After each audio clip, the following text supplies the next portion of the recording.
Thank you for joining us at Toy Fair University. Next up we have From Prototype to Playtime, Integrating 3D Printing into Your Business with Courtney Peebles. Courtney? Hello, hello.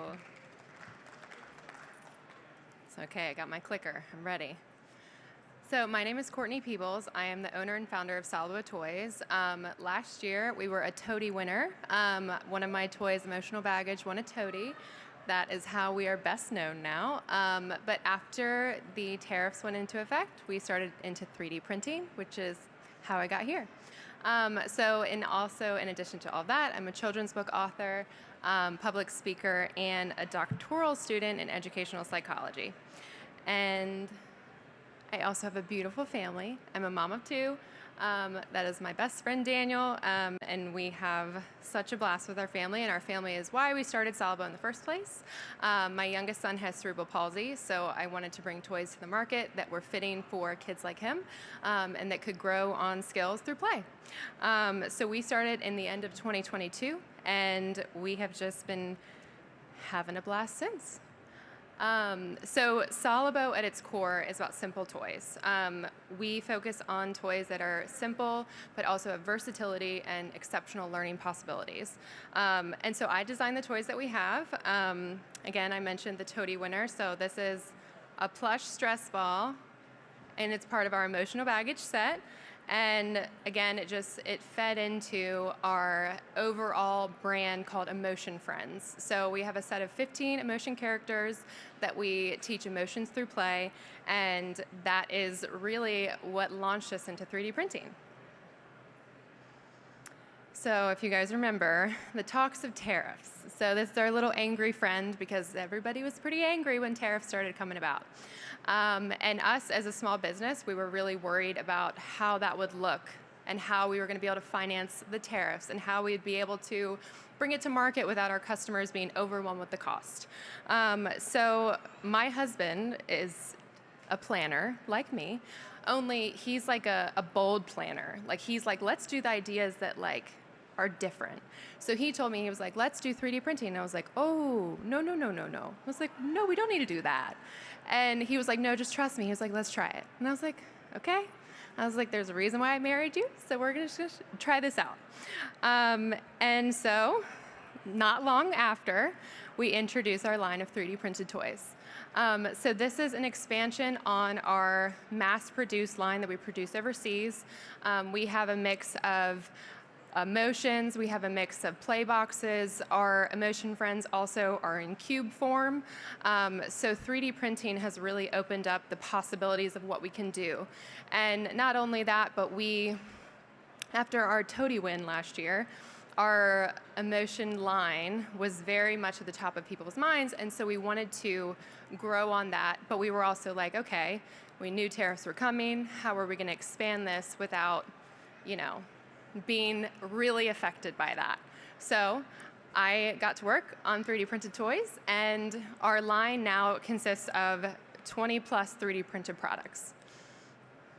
So these are some of the other 3D printed products that we have. We have a line of fidgets, which a lot of you may be familiar with Wiglets that's downstairs. They also do fidgets. Fidgets are just a very soothing thing to do with 3D printing, and you really can't find that level of articulation in mass producing. So that's one of the really unique things about 3D printing is the capabilities that you can find with the products that you design. So then we also have emotion stamps, we have keychains, we have expanded our line. You see the first 6 emotions are up here, we've expanded it to 15. And so it's really something that we can just continue to just expand. The possibilities are endless. So this is producing one of our emotion friends. This is Grateful.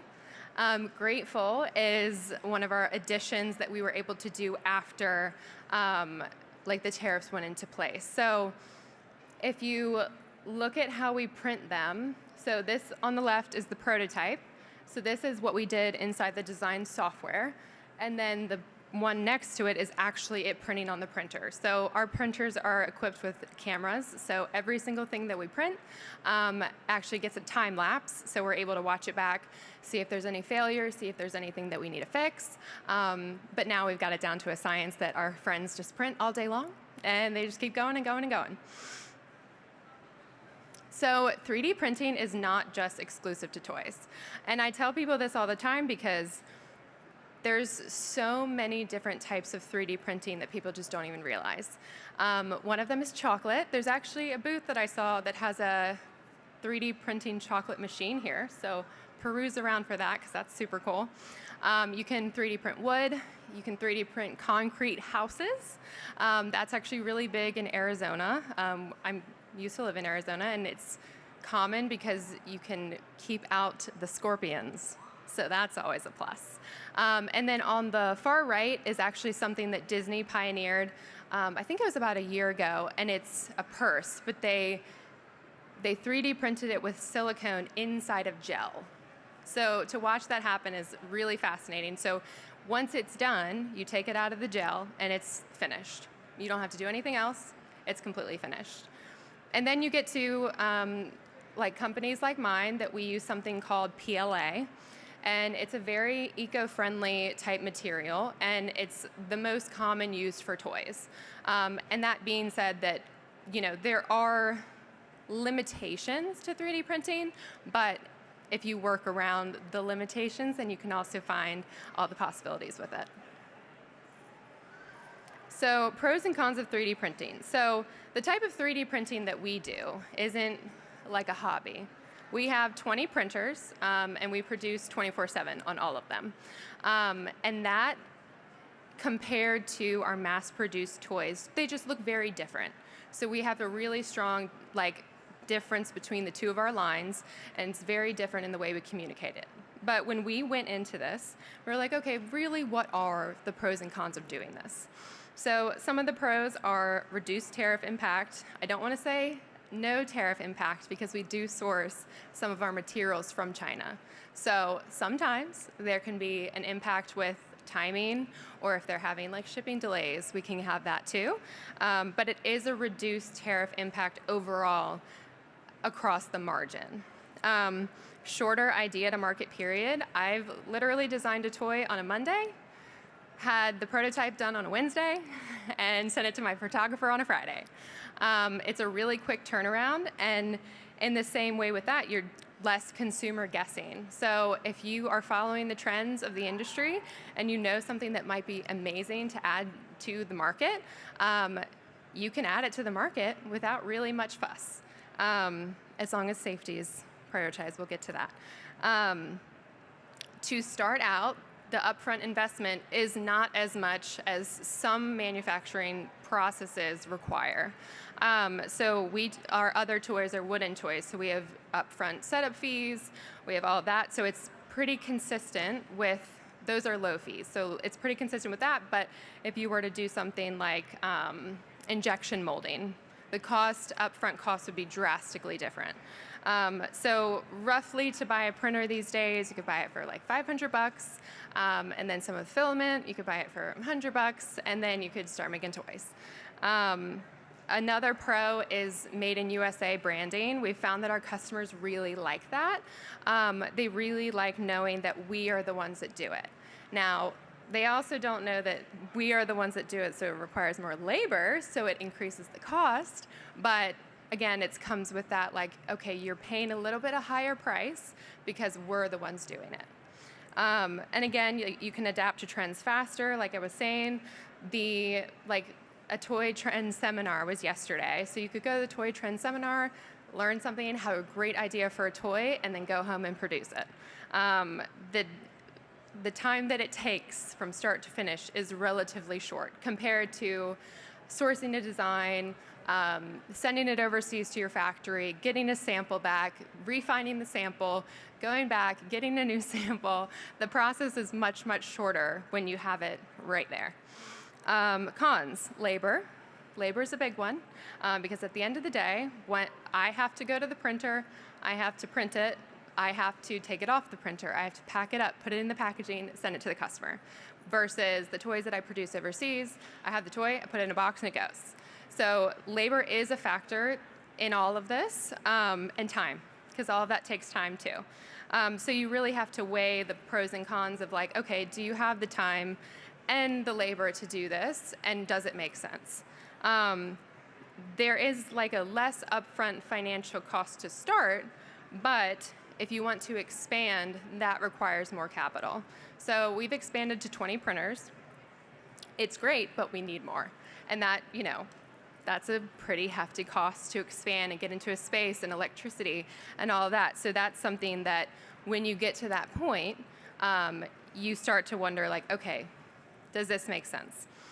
Higher toy retail prices. And again, I talked about this a little bit, that with our customers, we've really honed in on like how we're communicating about the 3D printed toys so that they're understanding you're getting a high quality. So I brought our tired friend with us. So I'm gonna pass this around and you guys can take a look, but our priority with our toys is high quality. We don't wanna give them something that's cheaply 3D printed.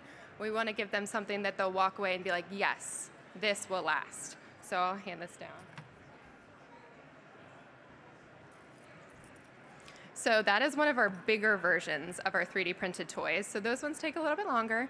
But again, it's, people, once they get their hands on it and they see the really high quality level of it, they see the value in it. And then it's easier to justify the price. So with this comes something called being a small batch manufacturer. So the Consumer Product Safety Commission has specific guidelines for a small batch manufacturer and how that looks for smaller companies. Now, once you reach a certain point in sales, it does shift to having more traditional testing. But being a small batch manufacturer doesn't mean that you're exempt from testing as a whole. You still have child product safety testing, it just looks different. And you have more tracking and more compliance that you have to follow in order to ensure safety. And, none of us ever want to produce toys that aren't safe. So we had to get really familiar with the guidelines of the age grading. We had to get really good with doing our own tests for durability. We had to make sure that the toys that we were sending out were 100% safe. And that took definitely some research and definitely some time to make sure that and now we have it down to a science because of how much we've honed into it in the past year. So getting started with 3D printing, again, I've talked about it's just very simple. You just need a 3D printer, a computer to integrate with a 3D printing software, an idea for a product, and you don't have to have a design background. You could go on Fiverr and you could find a designer on Fiverr that could carry out the vision that you have. I do have a design background, so I do have that ability to just whip up a design. But if I ever need support, I do outsource designers. A child product safety plan, again, like I talked about compliance, we have filament tracking, we strictly sell through our website right now for our 3D printed toys so that we can make sure we really lock it in on the compliance. But again, there's ways to grow it that are completely safe as long as you just follow the protocols. And then a plan for products packaging. So this is the thing. It's like when you're talking about introducing a 3D printed toy, sometimes you'll get the people who are like, oh, like Etsy. But then sometimes you'll get the people who are like, oh, I don't know very much about that. So my company, our toys are all very high quality. They're very intentionally designed to be just beautiful. So we had to go into the 3D printed toys like, okay, how are we going to continue to carry our brand through these toys that are different? They do look different, but they also carry that same feel with the toys. So that's just led into just questions that we've asked ourselves internally. And over the years, we've tried different packaging, just strategies to see what works and what doesn't. And I'll be honest, we don't have it all figured out with packaging because In a perfect world, we would source all of it, but supply chain issues and all that. So we've found some ways to make it look beautiful while still keeping with our brand. But it's kind of an ongoing thing as we're still dealing with tariffs.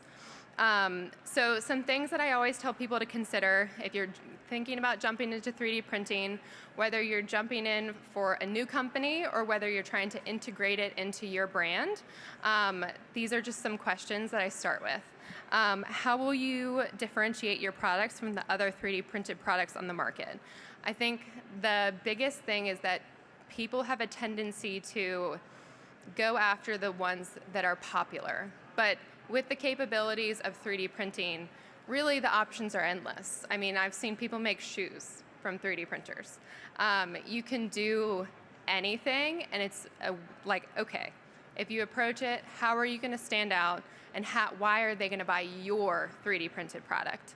And if you have an existing toy brand, how are you going to integrate it into your toy brand that makes sense? So again, that was a big conversation with us. We've had us integrating 3D printing while already having an existing line was a big point of teaching our customers, okay, you're still going to get what we give you. It's still going to be the same quality. It'll just look a little bit different. And how will you expand your production if demand exceeds your production capacity? So after I won the Toady last year, we introduced our Emotion Friends, which is the little friend that's coming around. And it took off way faster than we expected. And overnight, we were overwhelmed with orders. And so us as a small company, just me and my husband and 2 other people that work with us, we were like, oh, okay, what do we do now? Because we only had so much space where we were. And so it's an ongoing conversation of how we expand. So for our company right now, we have 6-month wait times, and our customers are willing to wait. They are dedicated to wait, and that is just how popular they are. I think wait times can be done well.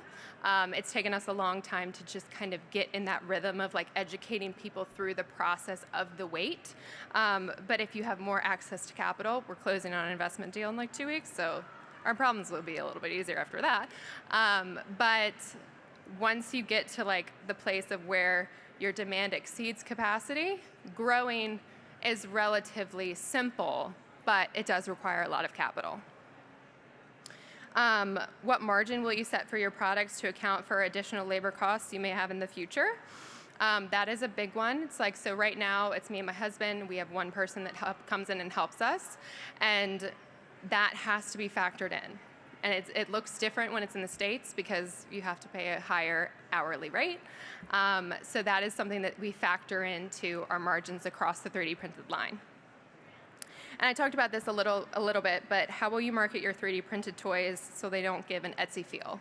And really, I talk about that a lot because when you are considering your margin and when you are considering how it's going to look within your brand, it's easier to charge the higher price up front and lower your price later than to charge a lower price and increase it later. So you're kind of getting your customers used to paying this higher price, but showing them that it's worth it. So again, we really, really honed in on our marketing and our branding to make sure people feel that what they're paying for is worth it. And they're willing to wait 6 months, so I mean, that's always a plus. So it's, 3D printing is amazing at its core of everything that it is. There's so many pros to it, and if anybody ever asks me, should I do it? And I'm like, yeah. There's no harm in starting it. And it really can just open up the doors to getting past some of this tariff stuff. And even if you don't want to long-term do 3D printing, you could just get some products out, test them on the market, see how it performs with your customers, and then go and produce it overseas. So there is just a lot that can be done, and I'm a big advocate for it because it's taken me pretty far. So I'll be able to answer questions over to the side, but I did promise my husband that I would take a selfie with all you guys because he's not here and he's really sad. So we're gonna take a quick selfie, just cheer in the background, and we'll be good. Ready? 3, 2, 1. Oh wait, hold on. Chief.